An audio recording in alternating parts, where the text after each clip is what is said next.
টি-20 বিশ্বকাপ পর্যন্ত ভারতের সঙ্গে চুক্তি আছে দলটির হেড কোচ রাহুল দ্রাবিড়ের। এরপর আর চুক্তি নবায়ন করবেন না বলে আগেই জানিয়ে দিয়েছেন তিনি, যে কারণে নতুন কোচের খোঁজে বিজ্ঞপ্তি দিয়েছিল বিসিসিআই, যেখানে আবেদন করেছেন অনেকেই। তাদের মধ্যে আবার অনেকগুলো ভুয়া আবেদনও জমা পড়েছে। আবেদন জমা দেওয়ার শেষ তারিখ ছিল গত ২৬ মে। এরই মধ্যে প্রায় ৩,০০০-এর মতো আবেদন জমা পড়েছে।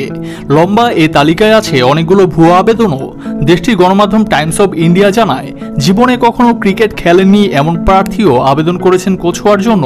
গণমাধ্যমটি জানায়, ভারতের প্রধানমন্ত্রী নরেন্দ্র মোদী ও স্বরাষ্ট্রমন্ত্রী অমিত শাহ সহ সুপরিচিত ব্যক্তির নামেও আবেদন জমা পড়েছে।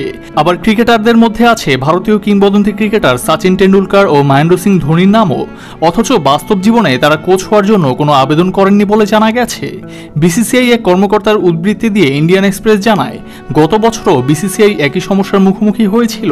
সে সময়ও ভুয়া আবেদন করা হয়েছিল। এবারের গল্পটা একই রকম। এর কারণ হলো গুগল ফর্মে আবেদন আহ্বান করা। আর গুগল ফর্মে আবেদন করা সহজ বিধায় অনেকে আবেদন করেছে, সেখানে ঘটেছে এই বিপত্তি।